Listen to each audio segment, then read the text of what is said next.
Hey, this is Rika. Thank you so much for joining me. I really appreciate everyone. Thank you so much for liking and subscribing. It really helps me a lot. And don't forget to check out my website, paradxastrology.com. I am a professional astrologer and I can help you with anything.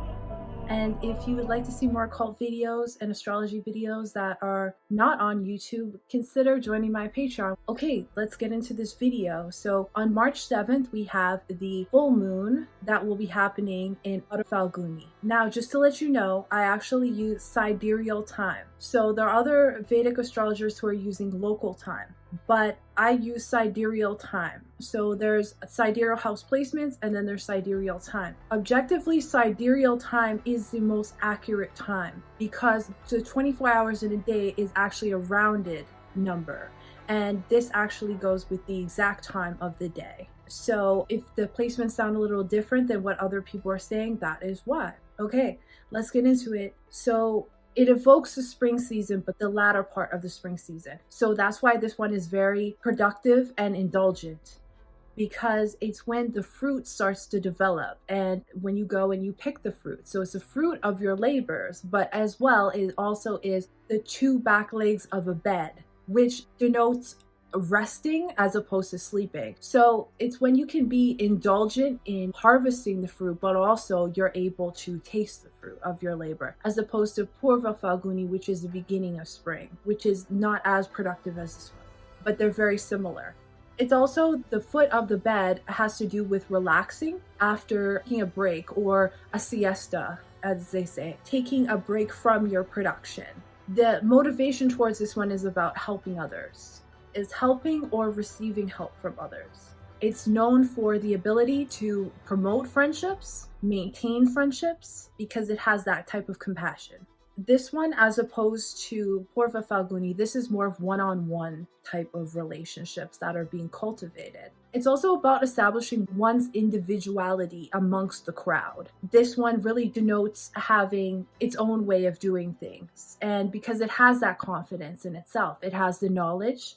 It has the knowledge because it's a bestower of ultimate knowledge. It's the bestower of prosperity and wealth as well. But the negative parts, it could be very cruel. It can also be very intense and sharp in its stance. There's also some warlike activities that it has to do with.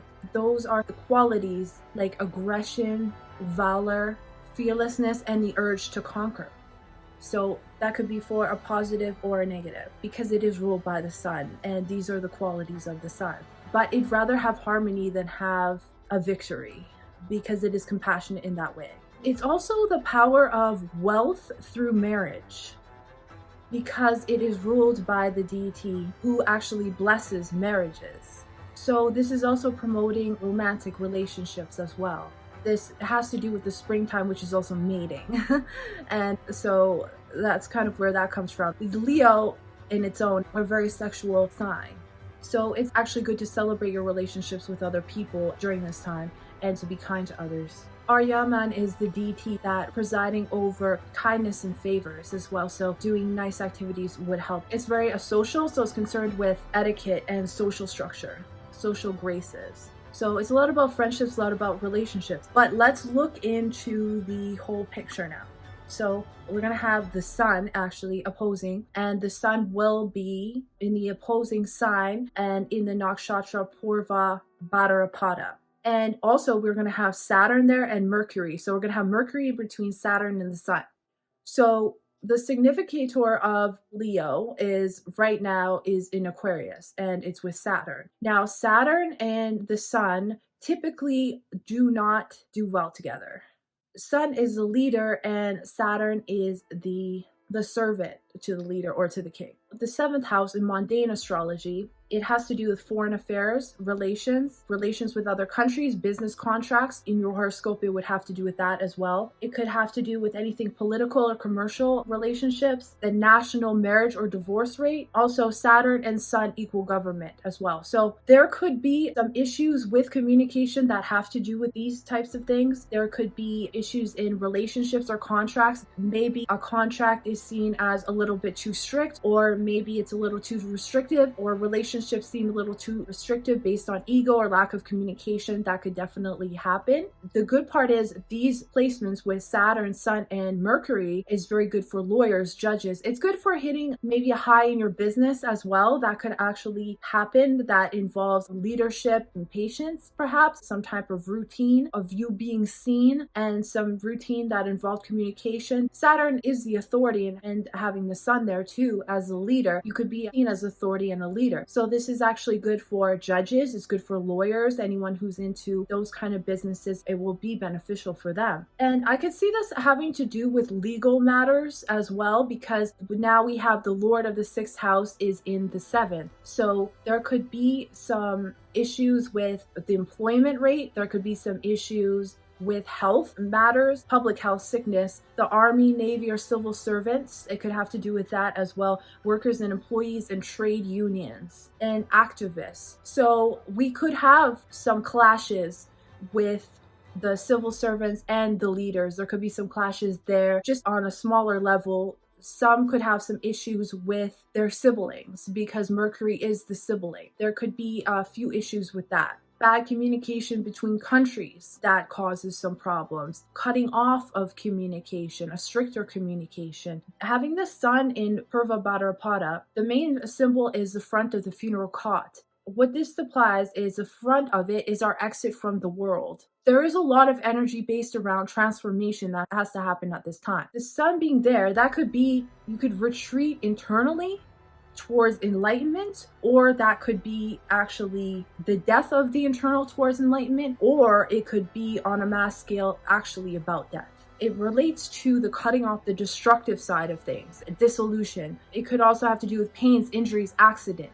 deaths, and endings as well. The Sun is a leader with Saturn in Dhanishta. Now, Dhanishta is the most famous and wealthy people in the world. That's what it has to do, or the most beautiful people in the world. Wealthy is one of the characteristics of Dhanishta. Now, Saturn is in there, which is a Mars-ruled nakshatra. There could be some kind of, I could be wrong, but I'm just going to put that out there. There could be some kind of cutting off of a leader based on some enemies, perhaps cutting out of a leader based on enemies, them doing something wrong or being seen as an enemy. Just because the Lord of the sixth house is in the seventh. And there is going to be a lot of changes regarding these things, regarding leadership in the next 2.5 years. So maybe this is the beginning of something. And we also have Mars in detriment in the 10th house of this one. So somebody could be getting cut off, their enemies cut them off based on their bad reputation, or it could be dealings with other countries as well, or their reputation with other countries or other leaders. Sun in Purva Bhadrapada has to do with the devil card in tarot. So you can get more of an understanding of that.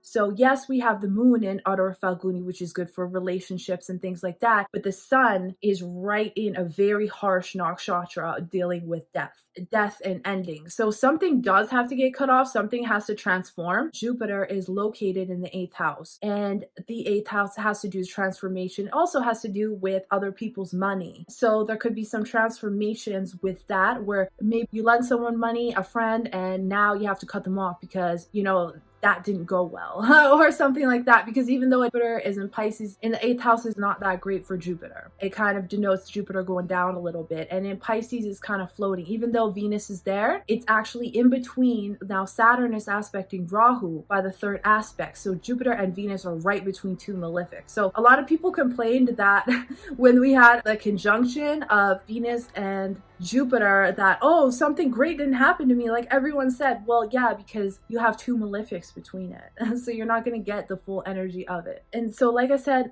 the Sun being Purva Bhadrapada, it's the devil card. It's also denoted by the goat. And a lot of secret societies and brotherhood use these symbolisms of Purva Bhadrapada. And that has to do with skull and bones, because if you see the picture of the nakshatra denotes the skull and bones. It also has to do with Freemasonry, the Club of Rome. It has to do with the Illuminati. A lot of secret societies, high secret societies, use these types of timings for certain things. It's also sacrifice. When the planets are in there, it ends ends up being some kind of sacrifice. It's known for like pessimism, it's known for deceit, it's known for being diabolical, things like that, violence, things like that. Now, there are positive things where it can be the most enlightened person, but when I'm predicting for the world, the majority of people are not enlightened. So I kind of go a little more towards the negative, and not to be negative, but just to be realistic, especially because this is going to fall in the first pada, and that's ruled by Mars. It brings out the most aggressive side of this sun. It's more mental, but it's temper, aggressive, and violent. Also, having the 6th house lord in the 7th house, that can denote activists as well. Maybe people are going to come together and protest some kind of trade unions, things like that, activism, any kind of health, from things that we learned about the health industry, places dumped with solid waste, or things that have to do with diseases and accidents as well, that could be brought up, and there could be some problems with that. Maybe the Ohio thing, like they're trying to clean it up, but they find out that this is actually a lot worse than we thought it was, or maybe some other spills that occur and have to be cleaned up, which I do predict that's going to happen in the next 2.5 years, but there could be some things with that. Now, Jupiter in the 8th house. Now, the 8th house is the public mortality death rate. It has to do with death duties, people death. There's a lot of death that is brought up in this new moon. It's also financial relations with foreign countries, because it's other people's money. So there could be, and just how Jupiter's in there, it could be expanding financial relations or what is owed somehow to other countries, or just giving away money to other countries without really being like, because Jupiter expands everything without really thinking about, is this a good idea? Like, let's just give everybody money, because you have Venus and your Jupiter there, like being over optimistic about something. Now we have Saturn, that's going to be in between Saturn and Dhanisha, like I said, and Rahu in Ashwini. Ashwini is the healer. It's the celestial healers, and it's the twin healers. It's about medicine. The lord of Ashwini is Ketu, and right now we have Ketu and Shawtee. Now, the Ketu and Shawtee is a businessman. It's the relationships, it's law qualities, extreme strength, morality, a strong sense of ethics, and fairness, respectfulness, because it's very balanced. It's ruled by an air sign as well. Ketu can be cutting these things off. Saturn in Dhanisha is going to only be there until March, and then it's going to go into Shawtee around the 15th. So until then, this could be amplifying almost like the warlike activities ruled by Mars, but it's also showing us that there are people that are trying to use medical emergencies or something to do with the medical industry in order to profit and not be fair to others. There's some kind of underlying business thing that's not being done with the greatest integrity. And you have two malefics aspecting each other in that, and then Ketu kind of in that position. So I would say to be cautious of people trying to roll out certain medical things that actually won't be beneficial to society. This also could have to do with technology and health technology that maybe won't be the best for people. Ketu and Shawtee also denotes a lot of storms as well, windstorms. So it's going to be in there for a while, so not just this new moon. It is possible that you have some storms that do with wind, because Shawtee is wind. So just remember, having Uttara Phalguni is good. It's good for certain relationships and things like that, because it likes to serve people, but from an angle of superiority. And just make sure, if you are serving and you're helping people, don't do it because you think you're better than others, because you're not. Do it because you want to better somebody's life. In olden days, kings used to, because it's ruled by the sun, right? And kings used to have to master the 64 arts, which had to do with line gambling and fraud, right? So it's great, but just be careful of this, because they're also having the sun in Purva Bhadrapada denotes a very enlightened spiritual person or a complete scammer. So just be on alert and use your intuition for this one. I just kind of have to put a balance there and warn you about that. So this has to do with any professions like creative arts, musicians, entertainers, superstars, managers, leaders of all types, media industry, priests, heads of organizations, mafias, teachers, preachers, maybe something with the union and teachers, and astrologers, marriage counselors, sex therapists, professionals that are connected to United Nations, patriotic figures, bankers, creditors. There could be something that people are owing money, is kind of what I see with the 6th house. Lord is in the 7th house. Sometimes that could denote that there is some debt. So it's positions where they have a commanding authority. And with the sun, it's anything to do with death. Now we're going to have a lot of professions, coffins, cemeteries, anything like that, surgeons, medical practitioners, sci-fi writers, occultists, black magicians, the darker side of things, toxic substances that are highly polluting, waste, and enemies of the environments, environmental activists, pharmaceutical industries. And it's also the pornographic industry, and the ruling elite, the dark side of the ruling elite. So that's kind of just a little synopsis of what's going to happen. I really appreciate you being here. Thank you so much for listening, and I'll see you in the next one.